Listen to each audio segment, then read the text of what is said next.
নমস্কার বন্ধুরা, আপনারা দেখছেন ASM Bangla online YouTube channel. এই মুহূর্তে এসএসসি বাতিল মামলা নিয়ে উঠে এসেছে একটি গুরুত্বপূর্ণ আপডেট। মামলাকারীদের আবেদনকে মান্যতা দিয়ে শুনবে প্রধান বিচারপতি চন্দ্রচূড়ের বেঞ্চ।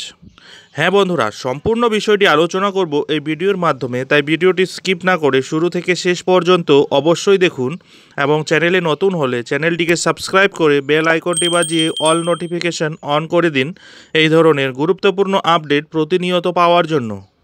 বন্ধুরা, স্কুল সার্ভিস কমিশনের নিয়োগ দুর্নীতি মামলায় প্রায় 26,000 জনের চাকরি বাতিল করেছে কলকাতা হাইকোর্টের স্পেশাল ডিভিশন বেঞ্চ। হাইকোর্টের রায়কে চ্যালেঞ্জ করে বুধবার সুপ্রিম কোর্টে মামলা করে রাজ্যের শিক্ষা দপ্তর, এসএসসি এবং মধ্যশিক্ষা পর্ষদ। সুপ্রিম কোর্টে এসএসসি মামলার শুনানি হবে আগামী সোমবার। অত্যন্ত গুরুত্বপূর্ণ এক মামলা শুনবে প্রধান বিচারপতি ডিওয়াই চন্দ্রচূড়ের বেঞ্চ। প্রধান বিচারপতি ডিওয়াই চন্দ্রচূড়ের সঙ্গে থাকবেন বিচারপতি জেবি পারদিওয়ালা এবং বিচারপতি মনোজ মিশ্র। সূত্রের খবর, নির্ধারিত দিন বেলা 12টা নাগাদ এই মামলার শুনানি হতে পারে। মামলাকারী পক্ষ চেয়েছিল মামলার শুনানি যেন হয় প্রধান বিচারপতির বেঞ্চেই। শনিবার দেখা গেল এগিয়ে এসেছে মামলার শুনানির দিন। সোমবার বেলা 12টা থেকেই শুনানি শুরু হবে বলে শীর্ষ আদালত সূত্রে খবর পাওয়া গেছে।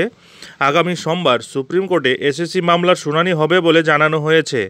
কলকাতা হাইকোর্টের রায় 2016 সালের নিয়োগ প্রক্রিয়ায় পুরো প্যানেল বাতিল করে দেওয়ায় এক লপ্তে প্রায় 25,753 জন শিক্ষক ও শিক্ষক কর্মীর চাকরি চলে যেতে বসেছে।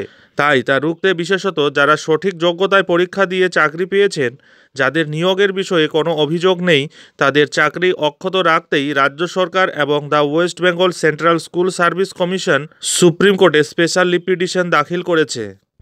আগামী সোমবার তারই শুনানি হতে পারে বলেই সুপ্রিম কোর্টের রেজিস্ট্রি সূত্রে জানা গিয়েছে।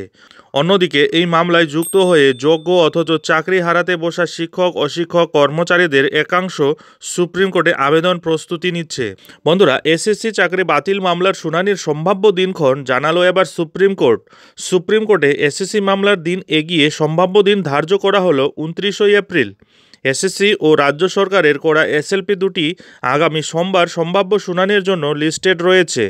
এর আগে শীর্ষ আদালত সূত্রে জানা গিয়েছিল আগামী 3রা মে শুনানির সম্ভাবনা রয়েছে, সেটা এগিয়ে এলো। প্রধান বিচারপতির বেঞ্চে মামলাটির শুনানি হবে।